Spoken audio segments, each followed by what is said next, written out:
Hometown news with hometown views and the truth that's never told. Pull up a chair and sit right there and hear it all unfold. Voices you trust, stories you know. It's the Doc and Ellie Show. Hello, friends. Doc Granger coming to you from Thomaston, Georgia, about 60 miles south of Atlanta, and as my mama used to say, about 2 steps closer to heaven. New Year's Eve, 2025. It's the one night of the year when we look backwards and forward at the same time. We remember where we've been. We're pretty well grounded in where we are, but we still long for that feeling of wonder of what might be waiting up the road. And we don't stop thinking about tomorrow. And if we're honest, we admit that some of the most important things in our lives were never written down anywhere. Tonight, New Year's Eve, going into 2026, we're telling one of those stories.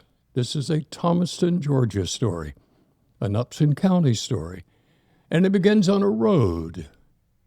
Before liquor was legal by the bottle in Upson County, it was legal by the mile. Macon, 46 miles east of here, was wet. Thomaston was dry. And between the two ran a stretch of road that carried more than groceries and gas. It carried understanding of the day. Tonight we're sitting down with the man who drove that road. His name is Danny Bishop. Many of you know exactly who I'm talking about. He was Buford Jones' stepson. Never heard of Buford Jones? Well, there's a picture of him with Danny's mother on the screen right now. You know Buford Jones. Ask your granddaddy and uncles and great-granddaddy and Buford Jones. You see, Danny was Buford's stepson. Buford owned a business south of town called Jones Oil Company, and out of that same building, he ran another business simply called Buford Jones. For a time, Danny was what folks used to call a runner, a mule, not drugs, not moonshine, bonded liquor, bought legally, transported legally, and sold quietly back home by Buford Jones, where the law said, can't do that, Buford, but life said otherwise. This is not a crime story. It's an honesty story. And like most honest stories, it lived a long time without being written down. Danny is in the house. And when you see him, you're going to say, oh, yeah, I know that guy. I know Danny. Everybody knows Danny. Danny, before we talk about roads or liquor or labels, I want you to tell me about you. Where did you come from, really? But before you answer that, everybody that joins us in the pub answers these 2 questions. Who taught you to tie your shoelaces? My grandmother. Why? Well, my parents worked, and I spent a lot of time with a grandmother. Uh-huh. And she was the one that, if your shoe was untied, she let you know about it real quick. She taught you well. Yeah. Who taught you how to live? You know, that, I think, would be my 2 sons. That's, until you've been in that situation and become a father, I think your purpose in life is not fully defined, but those 2 sons. Never too late to learn, is it? No. My mother would put it this way. When it's right for you, son, it'll find its way to you at the right time. Exactly. I want people to hear that first, which you have shared with us, because stories like this that we are going to talk about are often told about labels and not lives. So where did you come from? Well, a background that really started down a dirt road. My earliest memories are playing in my grandmother's yard, using bricks to make a road and little wooden toys that I would drive around those little roads. And where was that? this was in a community of Vega. in southern Pike County, but right where Pike, Upson, and Lamar come together out there. My grandparents lived in what was known as the Crossroads. And the community, everyone knew everyone. In fact, we had a party line telephone. And everybody pretty much listened in on everybody else's conversations.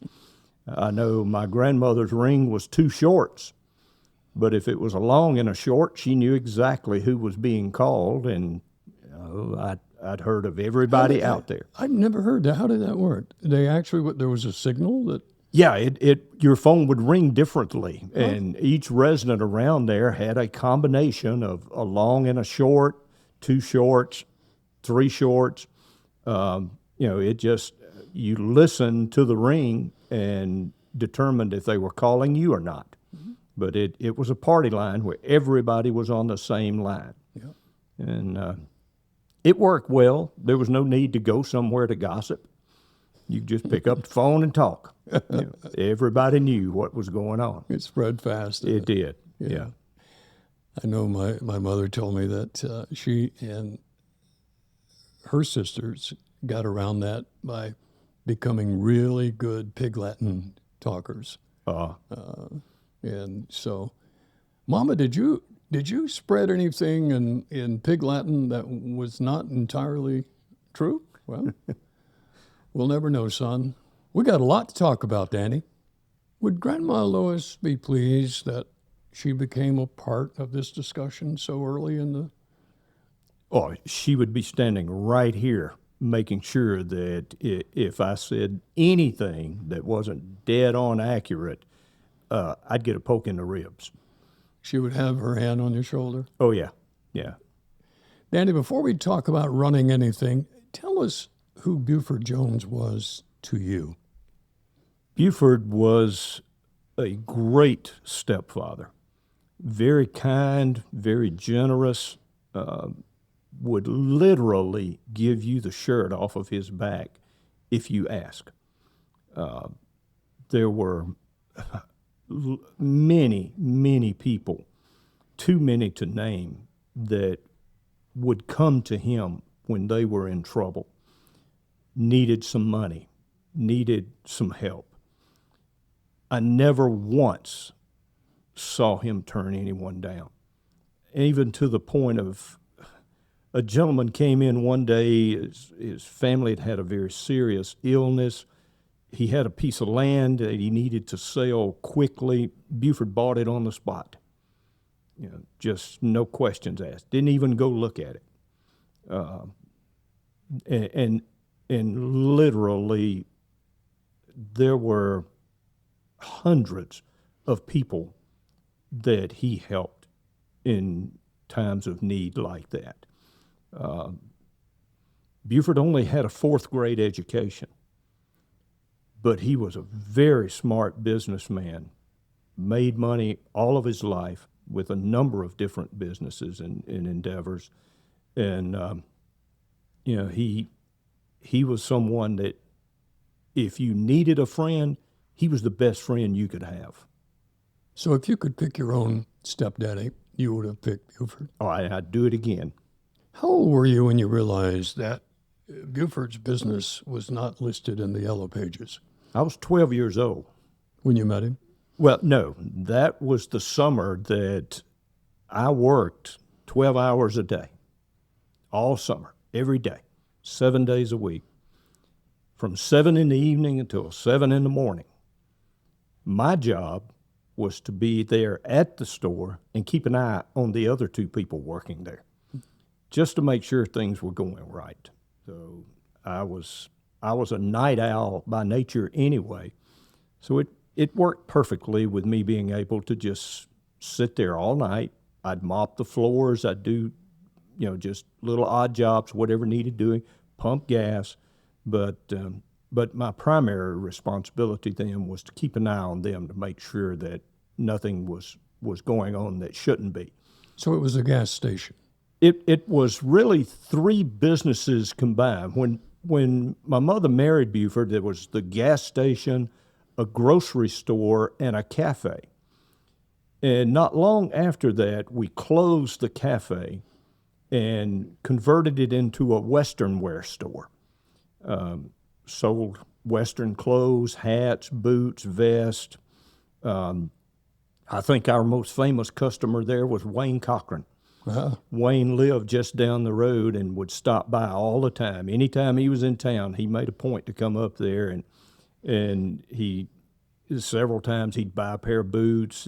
I know one black vest that he bought that he actually wore in his show in Vegas. But you know, and Wayne was the only person I'd ever known that owned an ocelot. His mother kept it for him, and I'd ride my horse down to their house, and I'd go in and sit there and play with that ocelot for a while, and then ride back home. But that was basically the businesses, and you know, I knew then what was going on at the back door. Cars would turn in the driveway, they'd pull around behind the building. Mr. Doyle Carter would walk out there. Usually he had what they wanted in his hand when he went out the door. He knew the car. He'd collect the money, turn around, come back, go in there, put it in a cigar box. Cash. Cash money. Buford, we had a cash register at the gas station. We had a cash register in the grocery store. But in the back room, never a cash register. The only thing that was ever back there was a cigar box. And that's where everything went into the cigar box. Everybody knew the name Buford Jones, didn't they? Yeah, he was very active in the community also. You know, he was one of the founders of the EMC. If you go out to the EMC and look at the plaque at the front door, Buford's name is on that plaque. He was one of them that helped get that underway. Was very involved with the business community. Most all of the business people in town at the time were customers, and not only customers, they were friends. They spent a lot of time down just sitting and talking and discussing plans and what they were going to do. One close friend of Buford's was Mr. Jesse Rogers, and I remember vividly, I was standing there at the drink box the day that Mr. Jesse looked at Buford and said, you know, I'm going to apply for a state charter for a bank. And he said, you know, I don't know how far they'll let me go, because at the time he had the sand and gravel company, and he said, I don't know how far they'll let me go, referring to the other business community in town, but he said, I'm going to try it. And Buford was one of the first depositors to put money into the bank when Mr. Jesse got the charter on it, and they were close friends until both of them passed away. And then a lot of other business people were regulars that would come down, and not only to buy something, but just for the fellowship and to share stories and talk about business. So, you know, as a young person growing up in that environment, I learned the value of listening. You know, I would stand around and listen to these and very easily make the connections, put things together, and see what was going on firsthand. You know, another lesson I learned very early was the definition of hypocrite, because I saw quite a few of them also. And growing up, you know, there were times when there were people that, you know, didn't really want me to come to their house because I live south of town. And, you know, people that didn't experience that or didn't come from down there didn't really know what that was like. But, you know, I just figured it was their loss, not mine, and I'd keep going. I gather probably the Hightowers were not supportive of what Buford was doing. Well, they were customers, and even though it was never publicized or very little said about it, most everybody that would want to take a drink didn't want to drive to Macon. So they liked having it right here in the backyard, but just no signs, and the average person driving by would have never known it. And of course, Buford wasn't the only one in the county.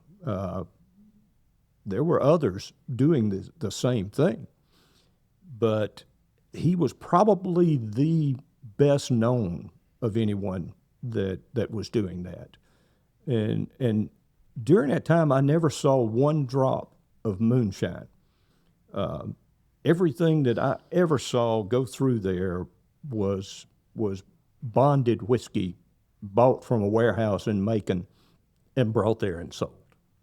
At what point did you go from knowing about it, 12 years old, you obviously knew kind of what was going on, to being part of it? Really, by the time I was 15, there were certain customers, when I'd see them come up, I would know what they wanted. They'd been down so many times. And really, when I turned 16, just before I was 16, we bought a 1969 Crown Vic at a surplus sale, an old State Patrol car. There was a gentleman just down the road, down just past Miss Frazier's store, that had a shop down there that built race cars. A lot of the cars that raced at the short tracks in the area. Pop Brown was known for building a powerful engine. And we took that Crown Vic down to Pop. He rebuilt the engine. It was putting out over 800 horsepower at the time, and at that time, that was a lot.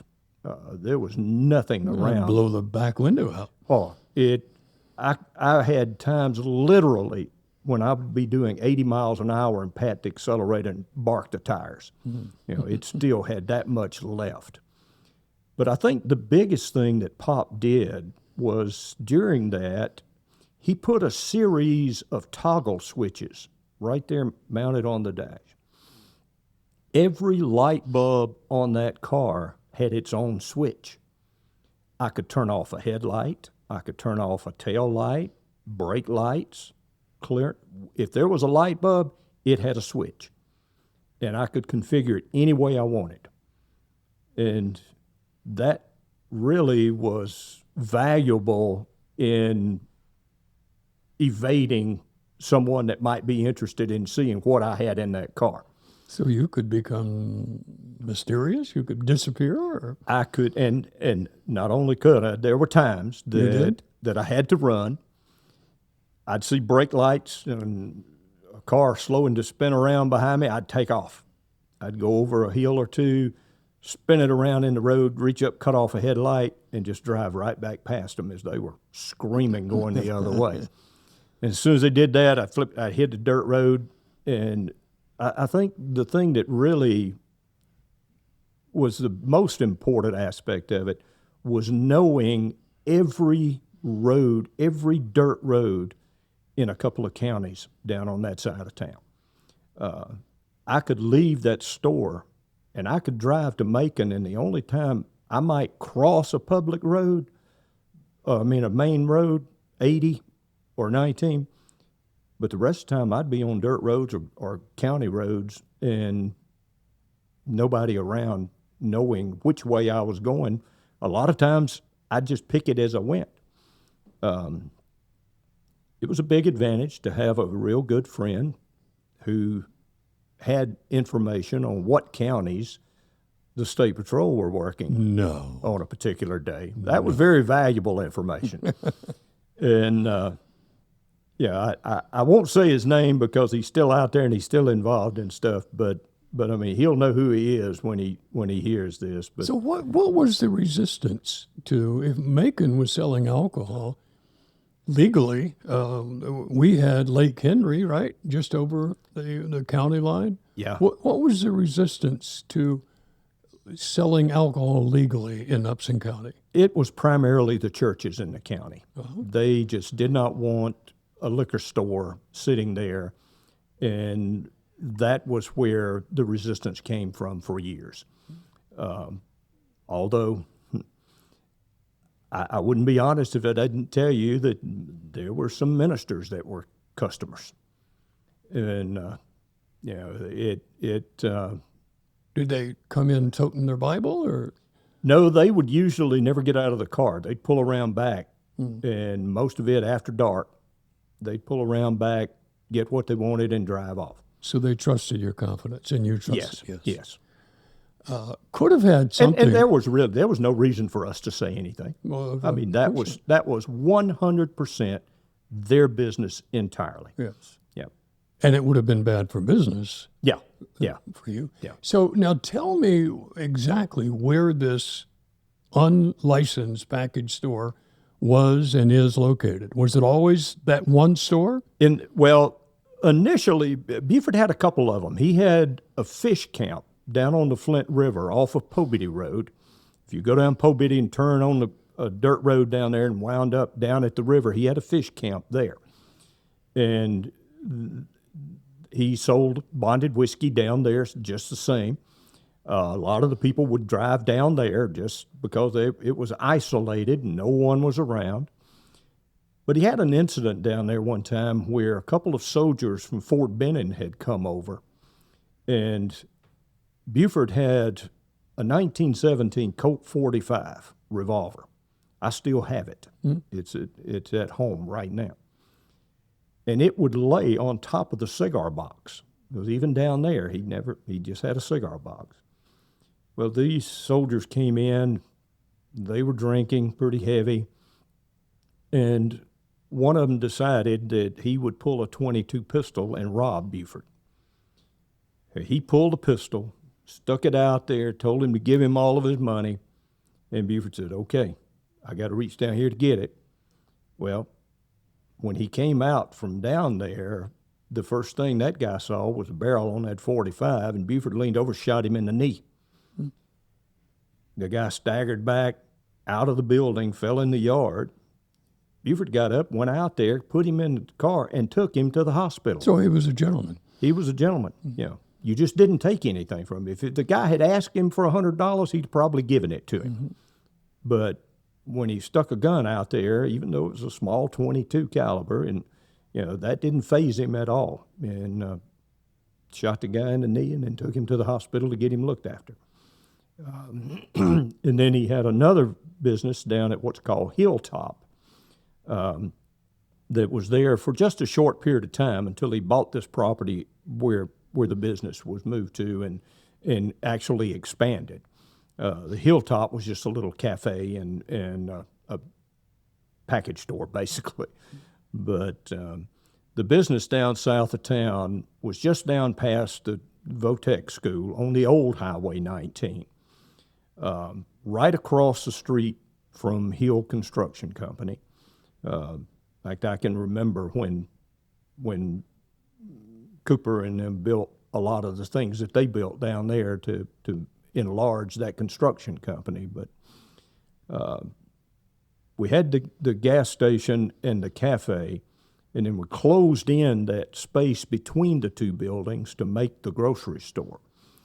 And then, as I said, we closed the cafe and then put in the Western Wear store. And then behind it is where the Moose Club was at one time. There was a brick building back there that was the Thomaston Moose Club. And when the Moose Club moved down by the cemetery, then we took that and put in an arena for rodeos and made that building the clubhouse for it. So we had horses back there, 47 horses to be exact.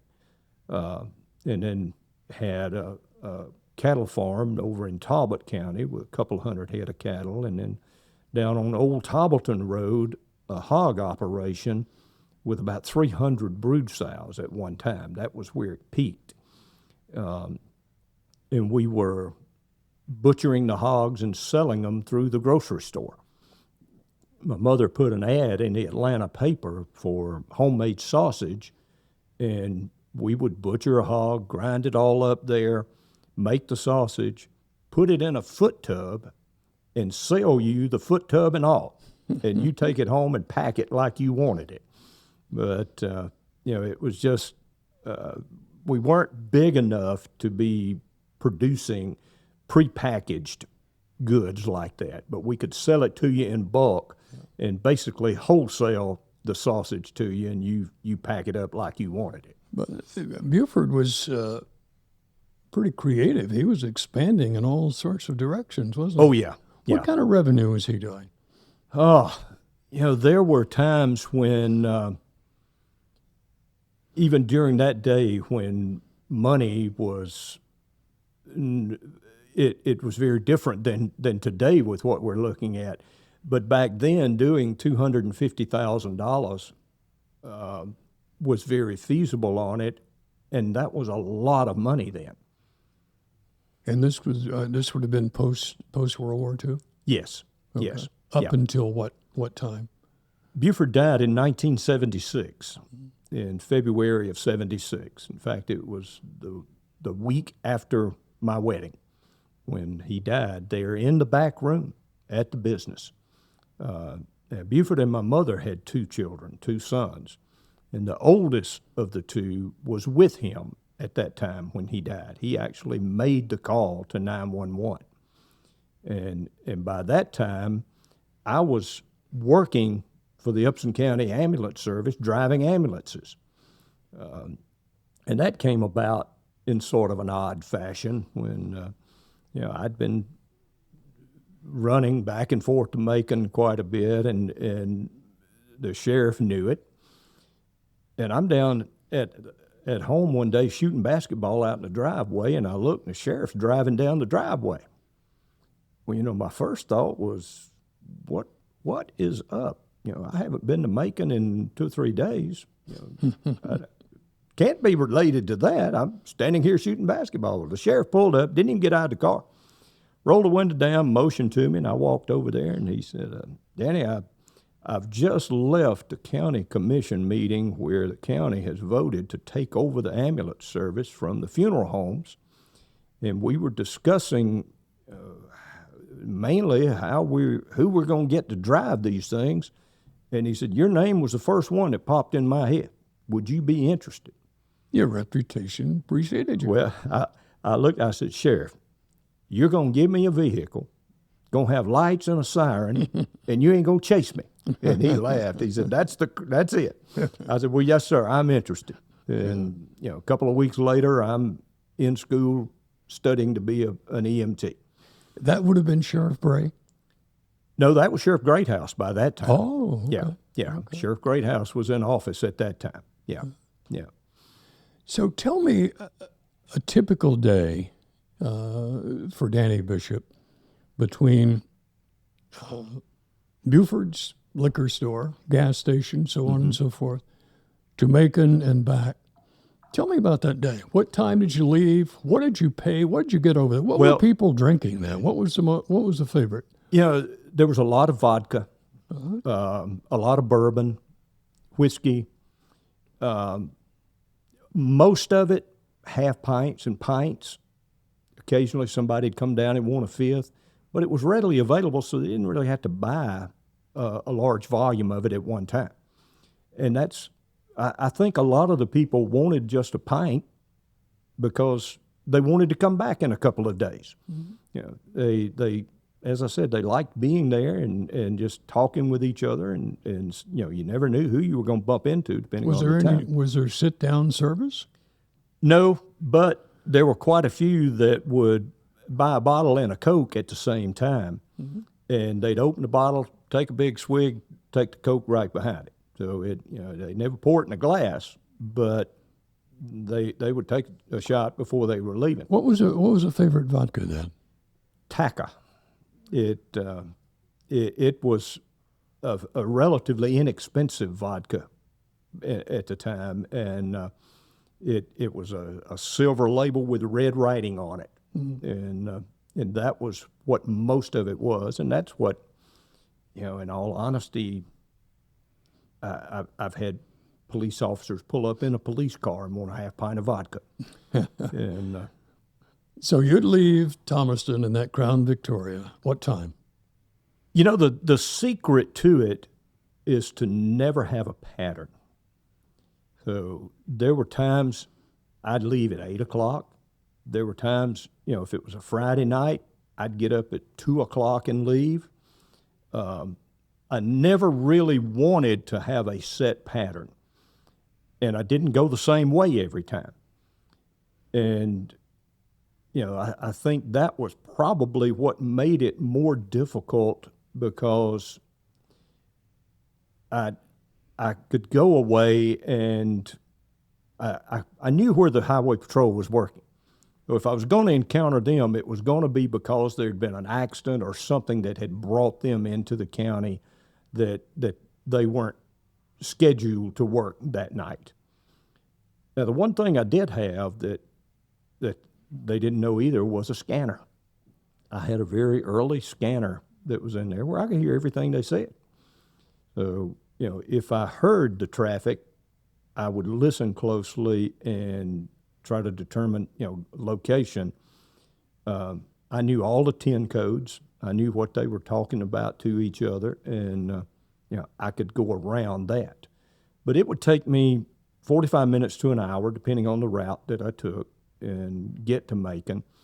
And sometimes it'd take me a couple hours to get back, because I'd take a lot of back roads, dirt roads where I'd just ease along.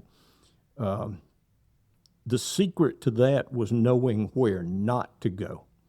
You never, ever went into a place that didn't have another way out. If you went in and that was the only way in and out, you were caught. And there were places that I knew where there was a cattle guard up on a fence, and on the back side of it on another road was another cattle guard. And I'd drive across the field and go out the other side.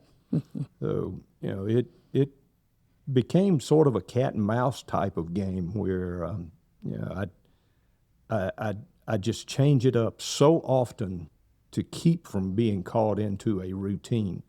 So that pint of vodka that Yes. you picked up over there, first of all, nothing you've done so far is illegal. No. No. So what would they have stopped you for? Well, it was the volume of it that they were looking for, and I think they wanted that car back, because I did get stopped a couple of times when I didn't have anything in it, and I'd pull over and let them search it. I had one stop me one day. I was headed over to my old biology professor's home because I had been deer hunting and shot a raccoon and was going to let him tan the hide for me. So I had a dead raccoon in the trunk of the car. And sure enough, I got lit up. I pulled over, and before I knew it, there were 5 police cars surrounding me. And, you know, they were all just laughing and joking with each other. So, you know, we got you. Yeah, okay, well, you know, why don't you look in the trunk? And they opened my trunk, and there's a dead raccoon. So, you know, it ended up that it was quite an experience. And, you know, part of it, one time I got 3 speeding tickets in 1 week. I was going to Gordon at the time, and I was in a speech class with a couple of state troopers, and we had a debate. I ended up on one side of the debate. They ended up on the other. And I got selected to be the speaker for our side, and we won the debate very handily. Well, when I got to the Rock that night on the way back home, there were some blue lights waiting on me, and I got a speeding ticket. Said I was doing 47 in a 45 zone, wrote me a ticket.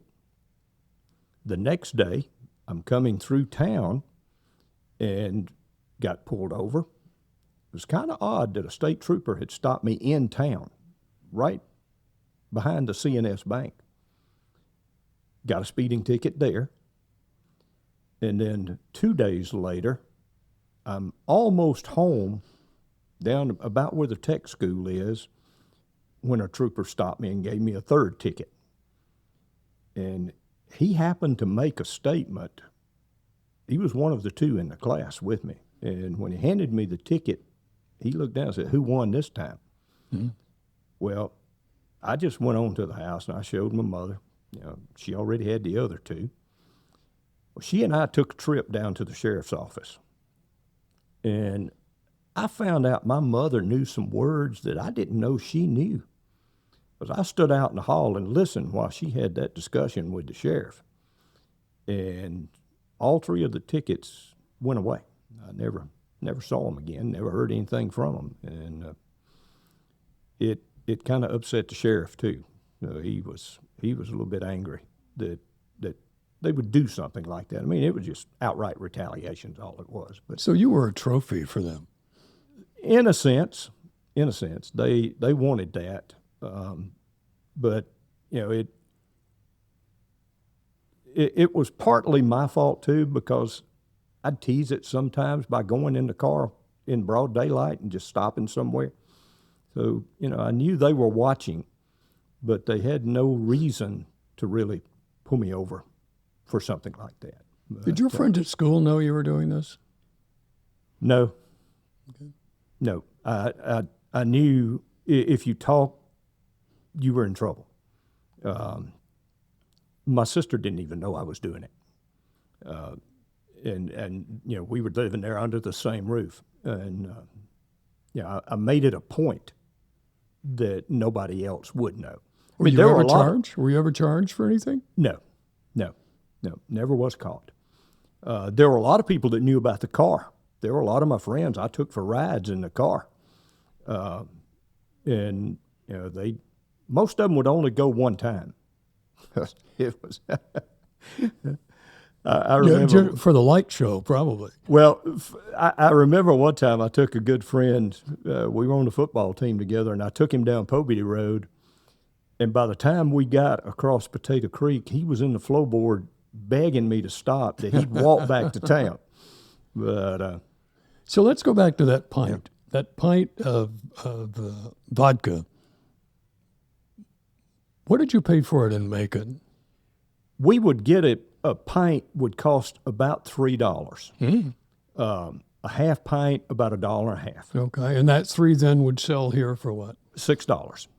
Yeah. It was always that $1.50 half pint was $4. Were you the only one? Were you the only mule? Is mule an okay word? Sure. I mean, that's the terminology today. For were you the only Upson County mule?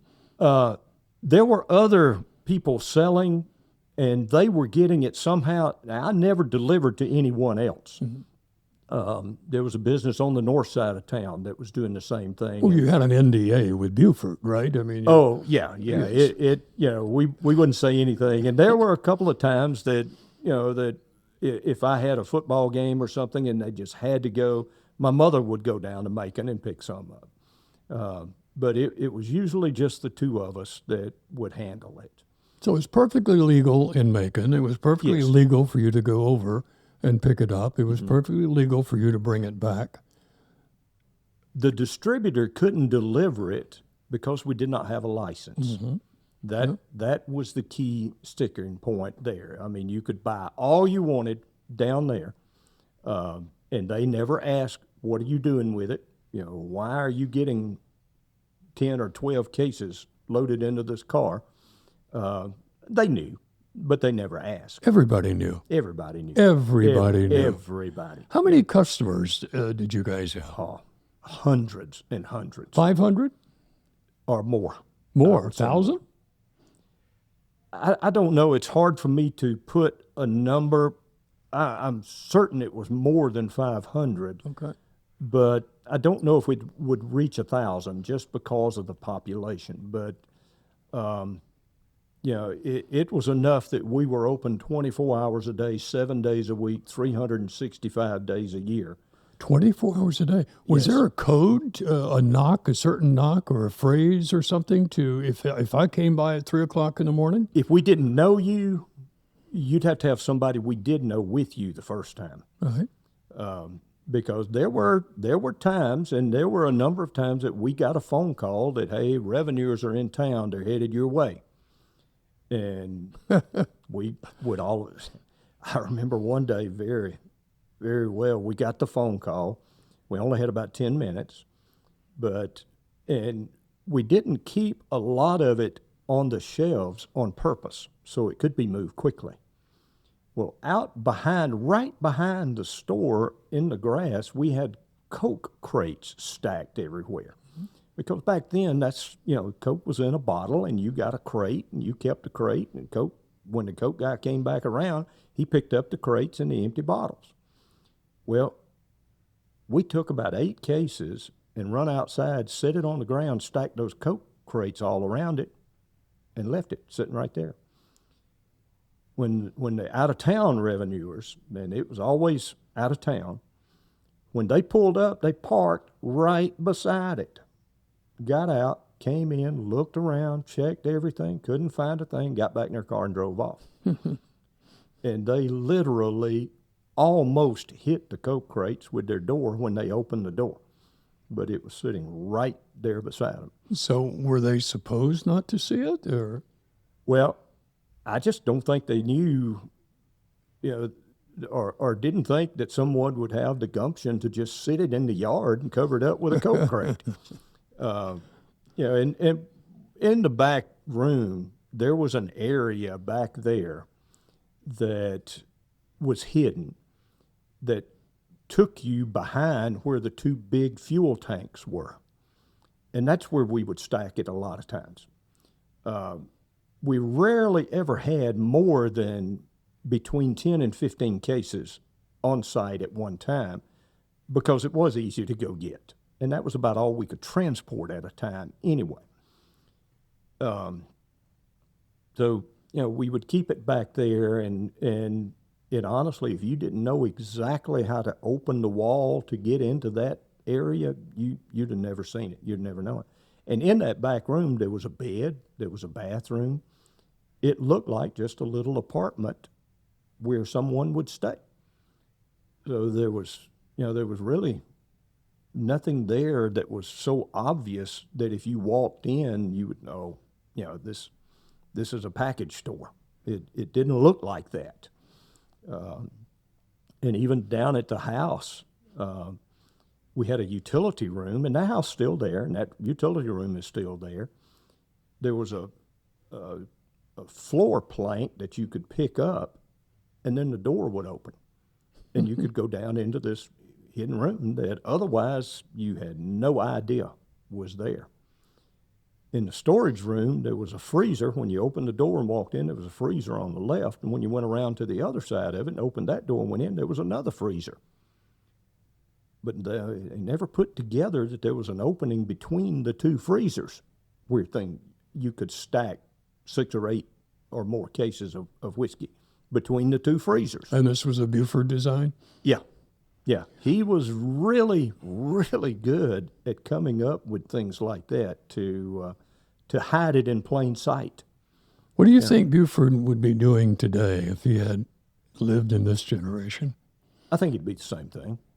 And because something illegal or that? Well, I think it would just still be that same type of business because it allowed him to really get close to people and know them and help them when they needed help. We eventually sold out the hog operation. We didn't sell the cattle farm till after Buford died, and then sold the business in the house down there after Buford died. But,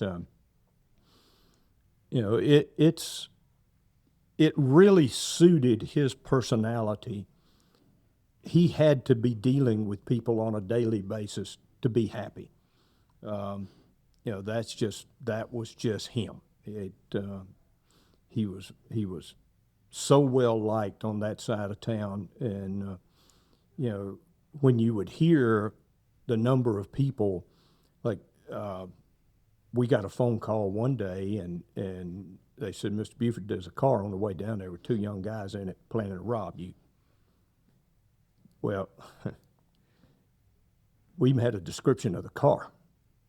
My mother went over to the grocery store register and sat down on the stool right behind it. Buford got that .45, stuck it in the back of his belt, and he was standing in the doorway. I was over standing at the gas station register. Car pulled up.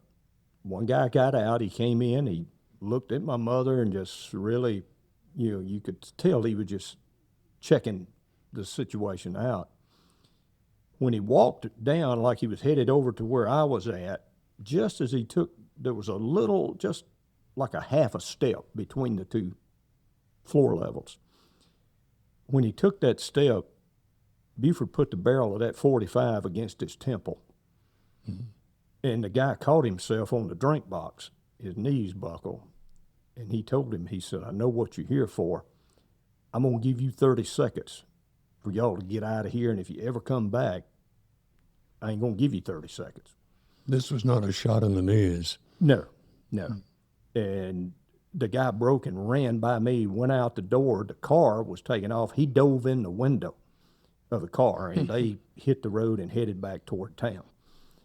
But, the neighborhood looked after Buford. He would get a call for something like that. If somebody heard they were going to do something to him, they'd call it. He had that type of relationship with the community down there south of town. That building is still there, isn't it? Yes, part of it. There's some storage sheds there now where the old gas station stood, and out where the new fuel tanks were added. But the house is still there. The part that was the grocery store and the Western Wear store is still there. Is that the cement block building? Yes. And is that the building, because there are people watching and listening now who tomorrow are going to drive out that way. Tell them how to get there, and tell them what they should be looking for. Yeah, go down past the Votech school. Okay. And the road now, the old US 19 is Indian Trail. Indian Trail, yeah. Turn on Indian Trail. Off to the right. To the headed right. South. Head south on it. And when you get there where Cook Road used to come across before they built the new road and it intersected back there, but right there next to it, you'll see the two little buildings and the storage building sitting there. And then just beyond it, the house had a circular drive. It went in right by the store, went down to the house, and then went out in front of it, back out to 19. But that's the location. Mm-hmm. And I haven't been down there in a while. I'm not sure if the old clubhouse where the arena was is still there. I know the house that Doyle Carter lived in at worked for us for years. It's been torn down. I think there's some more storage buildings up on the hill there right beside it. And then across the road, there was a gentleman over there named Mr. Happy Harrison that used to have a little machine shop and fix lawnmowers for people and things. And then a couple of other tenant houses there. And then Allen Hill built a big home back behind some of those. And then the Hill Construction Company office is still across the road in the building they used. And I don't know who owns some of that property now. But let's go back to the customer base just for a second. And for the sake of simple arithmetic, let's just say you had 100 customers. Mm-hmm. What percentage of those 100 would have been mill workers? Oh, gosh, probably 80% of them. Yeah. So the remaining 20% would be farmers, preachers after dark, maybe? And business people, businessmen in the community. There was probably 15 or 20 very prominent business people that came down on a regular basis. Mm-hmm. And as I said, they would always discuss things with Buford and ask his opinion about them, and when they were going to build the Votech school down there, I can remember when the Bridges family donated the land to them to put that in, and they built a water line down, and Buford said, we need water on down to where we're at. So he paid out of pocket to run a water line from the Votech school all the way down past our house, and allowed anybody along the way that wanted to cut in on it to cut in on it. So He really had a deep caring for people in the community and would do anything he could to help them. He also appeared, from what I have read about him, to be motivated to do things right and to be on the legal side of the law. And he was very active in trying to get He was. the And laws nothing changed. would have suited him better than to have them legalize it. And there were a number of times that he was very actively involved in drives trying to get that done. But there was never any animosity there. When it didn't go through, he said, well, we'll just keep doing what we're doing. And, that was the thing that sort of separated him, that I never knew of him to hold a grudge. And honestly, when Buford died, there were a couple of cigar boxes full of tickets in there where people had gotten gas on credit. There was one very prominent businessman that probably owed Buford several $1,000s for stuff where he'd pull up, gas up his car and go, and you'd write it on a ticket, put it in a box. And, as far as I know, that never got paid. Has the book been written? No, but it would make an excellent book. It really would be a lesson in how to be a part of a community and how to care about people and how to make a community better. Let's keep this going. I'm enjoying this. Let's talk about the elephant in the room, law enforcement. Did local deputies actually know what Buford was doing? Everyone, yeah, from the sheriff down, the judge, sheriff, chief of police, everybody on the force. The only people that really would have been a concern was the highway patrol. And, with them being state officers and not local, that was where the difference came in. Why was it tolerated, ignored, or managed? Because the vast majority of the people that voted for these people to take office supported what was going on. They didn't want to drive out of town either. And it was a matter of convenience. It was much more convenient for them to drive 5 or 10 minutes to get what they wanted than to take an hour one way, find it, and then come back. So it was just the convenience of having it close by, and it was not so much tolerated as just overlooked. They wanted to make the voters happy, so it was up to them to make sure that the voters stayed happy. 80% of your customers worked in the mill. They did, yeah. And that's because back then, the predominant employer were the mills. So most of the people worked there. And, there were a lot of them. I don't know. I could not honestly say that if there was ever anyone that got something and took it with them to work, but I know there were quite a few that got something on the way home. The mill would not have been open if Buford had been closed. There would have been quite a few of the people wanted to live somewhere else. So Buford was a smart business guy. Did he ever come down on you for any mistakes you made, or was he even aware? Were there any mistakes? As far as business related, he was the type of person that if something went wrong, he didn't really get mad and fly off about it. You talk about it. You learned what it was that went wrong. Although I can't recall anything really big. And, he encouraged everything that I would do. There were several years that I had a peach stand right there by the corner of the driveway. And, he would take me down to Taylor County or Peach County and buy a pickup truck load of peaches and come back, and I'd sit out there and sell them. It was just something for me to learn that, if you want something, you got to work for it. How were you compensated? Well, I was paid just like anyone else. Mm-hmm.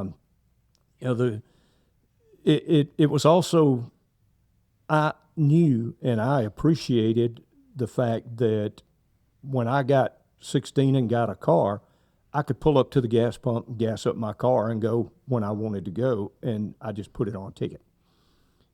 That was part of it, but I don't ever remember asking Buford or my mother, if there was something I really wanted. They took care of it. I didn't have to have a whole lot of money, and they made sure if I was going somewhere that I had enough to go do whatever I wanted to do. Were you aware when the time was coming that there would no longer be a Buford's and there would no longer be a reason for you to run this activity between here and Macon? Well, by the time that I got married, I could tell then that things were winding down. And there were times I still, if they needed me to do that, I would do it. But I was also working full time for EMS, and that was a pretty busy schedule there. But yeah, around 1975 was when it was obvious then that things were going to be slowing down, and he was ready for it to slow down. Right up until that morning when he died, and that morning, he had stayed up there. I don't know. I was living in town at the time, and he and my brother had stayed there that night, and he got up, sat on the side of the bed, and just slipped off the bed, sat up in the floor, and was gone. Did Buford drink? He would take a drink either socially or just to relax. I never, ever saw him when I thought he was intoxicated. And what he wanted was a little bit of old Charter in a mixed drink in the evenings. He said he had his favorite rocking chair, and he'd sit in that chair and mix him a small drink, and that was it. I never, in all those years, ever saw him when I thought he was intoxicated. Did you see what you were doing as a crime or its survival? No, it was the family business. And I understood, I had grown to realize that, it maybe there's just a little bit across the line, but this is what the community wants. And, just knowing that it made life easier on a lot of people made it worthwhile. The number of people that would have had to drive way out of town to buy a bottle and have a drink. And as a young person, it didn't make a whole lot of sense to me that you could walk up to the grocery store part of it and buy all the beer you wanted, but you couldn't buy a bottle. What did it teach you about power and rules and the reality of the game? Because somebody was allowing this to go on, and somebody was trying to stop it.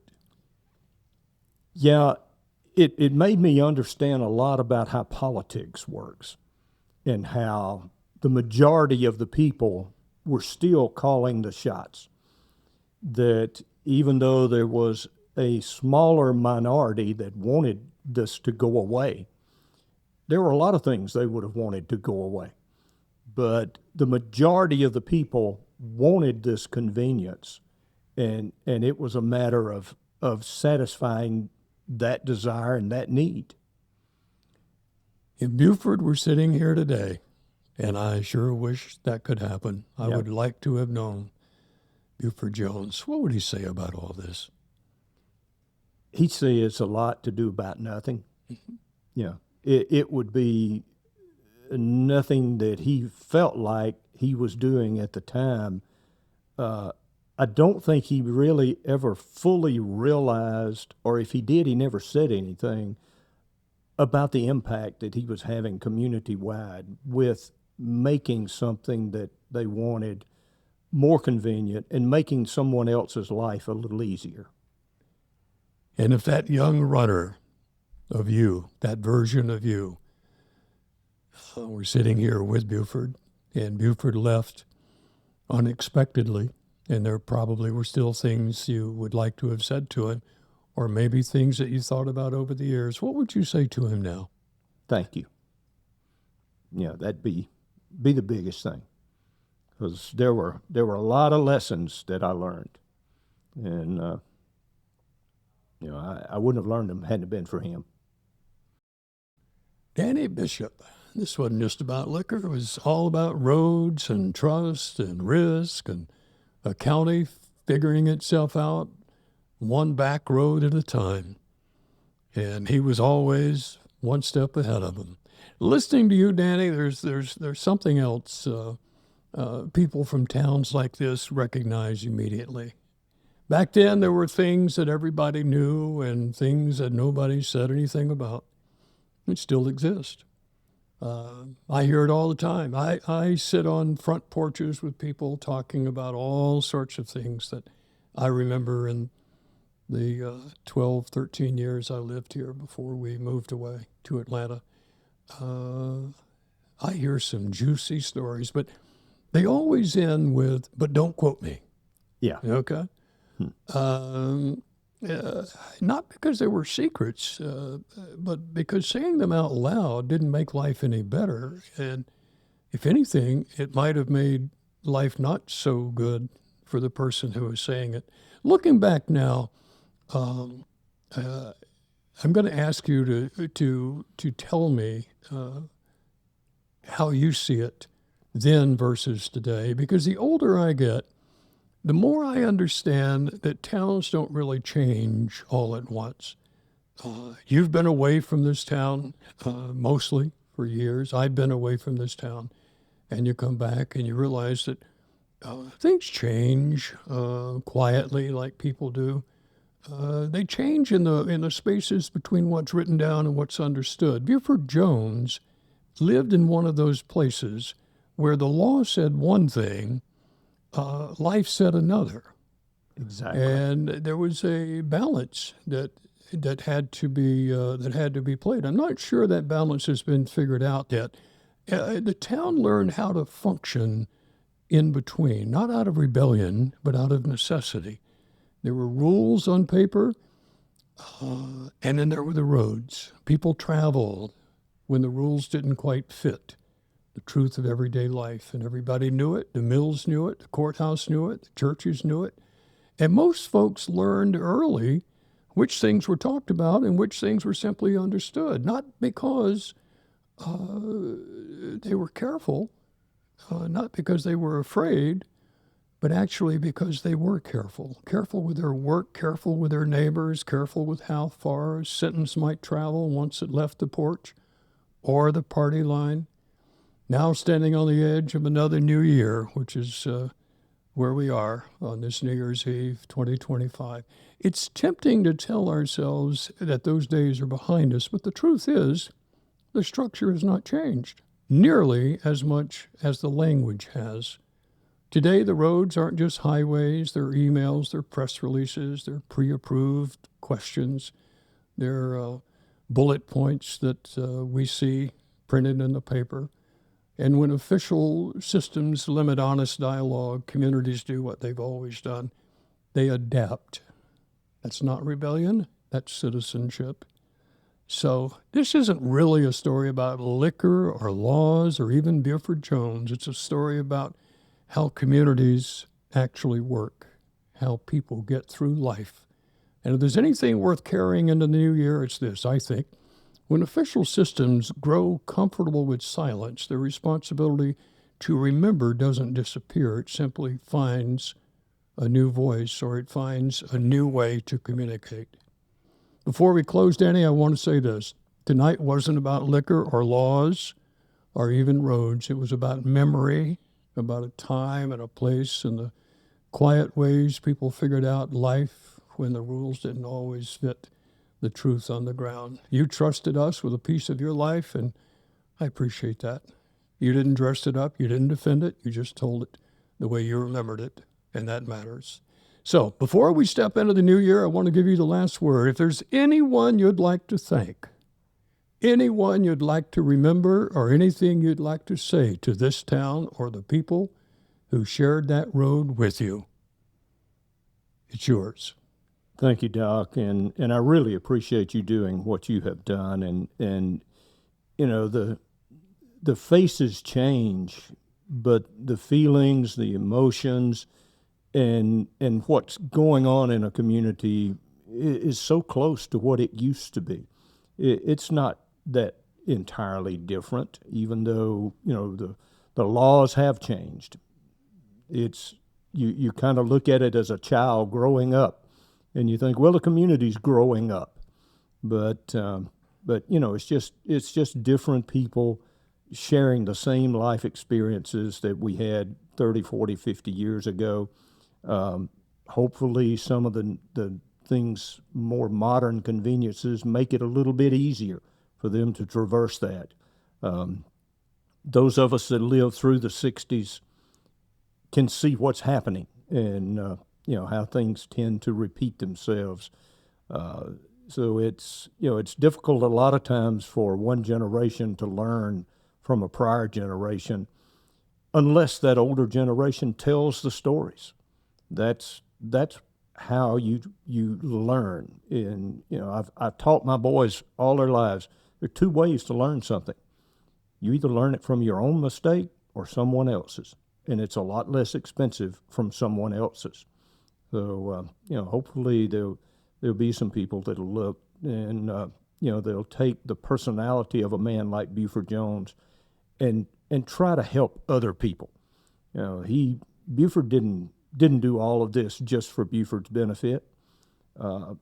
He got more out of helping someone and seeing them when they needed a hand up and not a hand out than anything that he ever experienced otherwise. So, you know, again, thank you, and I love the opportunity to tell a little piece of this history from south of town, because it was an area that a lot of people knew it was there, but they didn't pay a whole lot of attention to it. Thank you, Doc.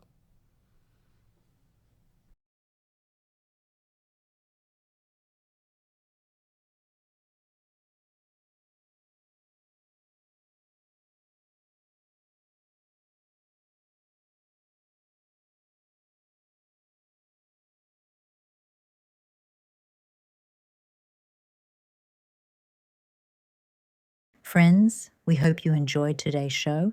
Please remember to like and share the content and subscribe to our channel. Thank you.